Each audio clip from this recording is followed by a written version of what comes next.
Então diga comigo assim: chaves para a prosperidade. Amém? Por que, irmãos, nós usamos esse termo? Nós sabemos, claro, que a primeira chave que abre essa porta de prosperidade para nós é a gente ser dizimista, a gente ser ofertante. Mas existem outras atitudes que também liberam a bênção de Deus sobre a nossa vida. E uma chave muito importante que nós vamos falar hoje é a chave da diligência. Diga comigo assim: diligência. Pastor, que palavra difícil é essa? O que significa isso? Primeiro vamos para a nossa definição. O que é diligência?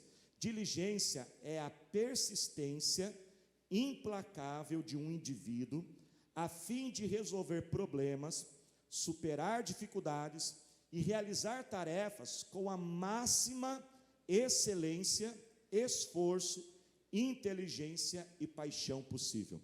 Então, diligência é mais do que esforço, é você também ser esforçado. O esforço faz parte da diligência, mas é se esforçar com inteligência, é se esforçar com excelência, capricho, é se esforçar com paixão por aquilo que faz. Porque, irmãos, preste atenção nisso, somente esforço não será suficiente. Tem muitas pessoas frustradas na vida, que se esforçam muito, e às vezes ela pergunta: por que eu não consigo prosperar se eu me esforço muito? Porque só esforço não é o suficiente, é preciso ser mais do que esforçado, é preciso ser diligente. Eu vou usar um exemplo aqui para a gente entender isso aqui rapidinho. Imagina que eu tenho aqui um monte de blocos, amém? Um monte de blocos, e aí eu contrato algumas pessoas para transportar os blocos que estão aqui até o outro lado, certo? Deu para entender, irmãos? E aí, no meio daquele grupo de pessoas, tem uma pessoa muito esforçada, ela é esforçada, e ela pega os blocos, ela leva todos os blocos, com muito esforço, só que, no meio do caminho, nesse trajeto dela levar, 30% quebra. Ela leva, mas demora muito tempo, ela leva, mas leva reclamando e desanima todos os outros. Ela fez o trabalho? Fez. Ela fez com um esforço? Fez. Mas ela não fez com diligência. Agora, o que é fazer com diligência? É fazer o trabalho? Ela vai levar os blocos? Vai. Mas preste atenção nisso. Ela leva os blocos, mas não derruba nenhum e não quebra nenhum. Ela faz o trabalho, mas com excelência, capricho. Ela pega um carrinho e põe os blocos dentro do carrinho. Ou seja, ela foi mais o quê? Inteligente. Ela ganhou mais tempo. E ela fez isso com boa vontade, não fez reclamando. E ela até encorajou e animou os outros que estavam perto. Então isso é diligência. Fazer, sim, mas com inteligência, com excelência, com capricho, com paixão. Amém, igreja? E a Bíblia nos encoraja a sermos diligentes em pelo menos 3 áreas. Quantas áreas, igreja? 3. A primeira área que nós temos que ser diligentes são nas nossas habilidades, ou a Bíblia usa a figura de linguagem das mãos, que representa a habilidade, a tarefa. Olha o que Provérbios 10:4 fala: o que trabalha com mão displicente empobrece, mas a mão dos diligentes enriquece. Agora é aquela hora que você tinha que falar assim: uau, tá, eu vou ler de novo, a gente faz de conta que a gente não treinou, tá bom, gente? Você que está online tem que fazer também, viu? Vamos lá. O que trabalha com mão displicente empobrece, mas a mão dos diligentes enriquece. Olha que coisa. A mão dos diligentes dominará. O que é dominar aqui? Não é escravizar. Dominar aqui é governar, liderar. Pessoas diligentes ocupam posições de liderança, de chefia, de gerência. Mas o negligente será tributário. Viste um homem diligente na sua obra? Viu alguém que faz muito bem o que faz, é diligente? Perante rei será posto. O rei aqui representa pessoas importantes, grandes negócios, grandes contratações. Eu posso ouvir glória a Deus aí, irmãos? Amém?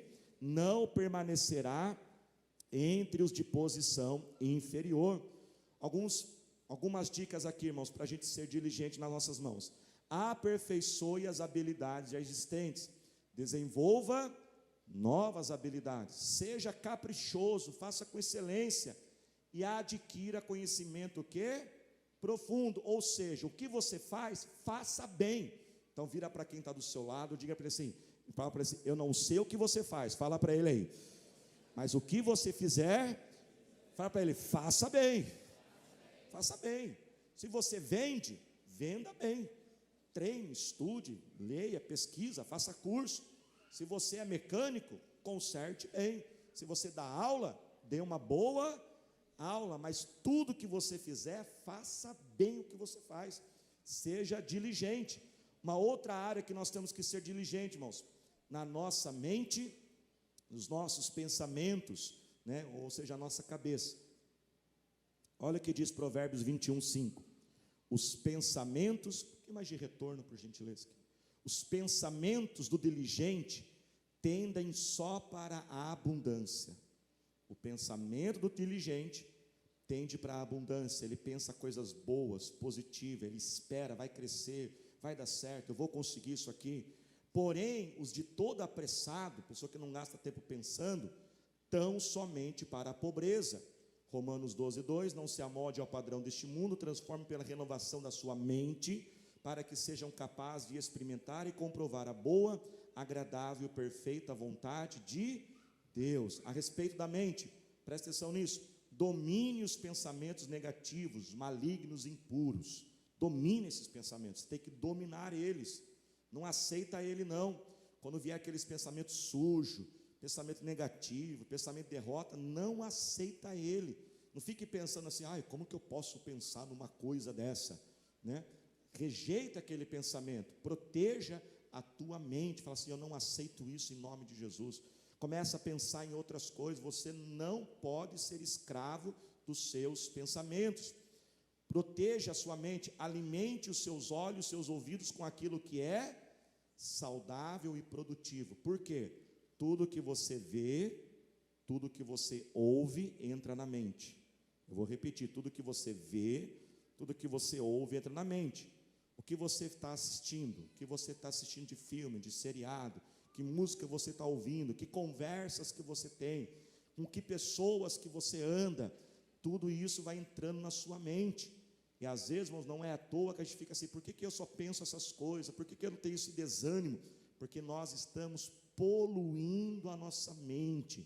Proteja a sua mente, cultive pensamentos, o quê? Positivos e saudáveis, santifica a tua mente. A Bíblia diz o seguinte, que a fé vem pelo ouvir e ouvir a palavra de Deus. Eu quero dar uma dica aqui, irmãos, eu esperei 4 anos para falar o que eu vou falar aqui agora, né? Porque na pregação, a gente não chega aqui e vai falando as coisas assim, a gente vive, a gente testa. E há um tempo atrás eu comecei a fazer algo, uns 4 anos atrás, eu comecei a anotar no celular mesmo, no bloco de notas, algumas frases para trazer na minha mente.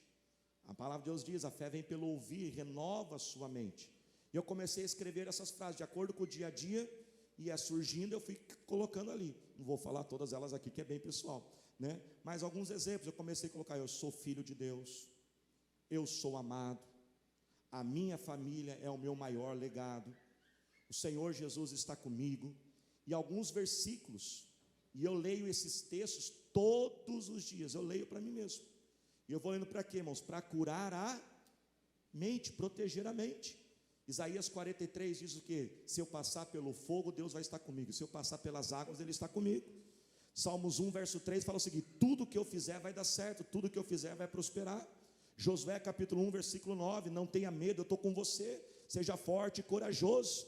Filipenses 4:13, tudo eu posso naquele que me fortalece. E ali eu escrevi, eu vou dar conta de tudo, eu vou conseguir, Deus está comigo, Ele me capacita. Agora você imaginou você falar isso para você todos os dias? Agora o que a gente começa? A gente começa o dia, a gente já acorda assim, né, irmãos? Pegando assim, né? A gente já acorda assim. Aí a gente já pega o celular, a gente já abre o Instagram, já abre o UOL, já abre o WhatsApp, e já vem o negativo, já vem a tragédia, já vem não sei o quê, e já vai aquelas músicas. A gente vai o quê? Poluindo a nossa mente. Seja diligente na sua mente, amém? Vamos se colocar de pé. E por último, a última área que nós temos que ser diligente é nas nossas emoções e nos nossos sentimentos. Provérbios 4:23, proteja o seu coração. 1 Coríntios 13:11, Paulo falava assim, quando eu era criança, eu me sentia como uma criança, mas eu amadureci minhas emoções, eu amadureci os meus sentimentos. Então faz assim com a sua mãozinha agora, de alguns aqui estavam esperando uma vida inteira para dizer isso, e Deus vai te dar a oportunidade agora. Vira para quem está ao seu lado, procura um vizinho aí e fala para ele assim: amadureça. Fala para ele aí em nome de Jesus. Amadurece o que? As suas emoções. Tem gente, irmãos, que é muito infantil nas emoções, né? Fica lá sonhando, sonha assim, que umas ilusões, né? Qualquer coisinha já magoa, já é mimimi, não pode receber uma correção. É igual criança, está jogando a bola assim, ninguém passa a bola para ela, pega a bola, vou embora também, não jogo mais, né? É criancice, na vida não está assim, não. Eu vou pedir a conta também, eu não vou embora, e não sei o que. Tem que amadurecer emoções mais o que? Maduras. Seja, irmãos, o que? Diligente, amém? Quero encerrar aqui com uma história, uma ilustração. Pode passar o próximo slide, por gentileza, né? E também já fica como opção de almoço aí, quem estava em dúvida, né? Só para dar gente, se soubesse que eu vejo aqui de cima, todo mundo fez assim: ai, Jesus, né? Já fica a opção de almoço. Aqui é o KFC, aquele frango, né? Frito lá. Mas está vendo esse rostinho aqui do meio? Sabe de quem que é esse rosto? É do fundador do KFC. O nome dele, pode passar o próximo, por gentileza? O nome dele é Harland Sanders. Eu vou contar rapidinho a história dele, só para a gente ver um exemplo de diligência. Ele tinha 65 anos de idade quando ele se aposentou. E a aposentadoria dele era apenas de $100 por mês. Durante a vida dele, ele tentou abrir várias empresas, tentou ser um empreendedor. Ele abriu posto de gasolina, não deu certo. Abriu restaurante, não deu certo. Mas com 65 anos, aposentado, ele começou a buscar o sonho dele. E ele tinha uma receita secreta, receita especial do frango frito. E ele começou então, com 65 anos, com $100 todo mês ali, colocava a gasolina no carro e ia passando de cidade em cidade, batia na porta dos restaurantes e oferecia a receita dele. A história é verdadeira. E ele falou assim: ó, se você aceitar a minha receita, uma porcentagem do lucro fica para mim. E aí ele foi no primeiro, foi negado, foi no segundo, foi negado, no terceiro foi negado. Sabe qual foi a porta que abriu para ele, gente? 19ª. 1008 vezes ele ouviu um não. E eu fiquei imaginando quantos de nós aqui ia aguentar chegar no 1000. 1008 vezes ele ouviu um não, mas ele era o quê? Diligente. Ele perseverou. O que ele sabia fazer era bom, a receita é boa, até que faz sucesso até hoje. Mas foi no restaurante número 1009 que a pessoa aceitou a fazer a parceria. Aí depois tudo mudou e ele cresceu. Então é um exemplo para nós, irmãos, de diligência. Seja diligente, persevere, esforçado, mas com inteligência, com paixão pelo que você faz, com excelência naquilo que você faz. E o texto diz que o diligente Deus prospera. Amém, igreja?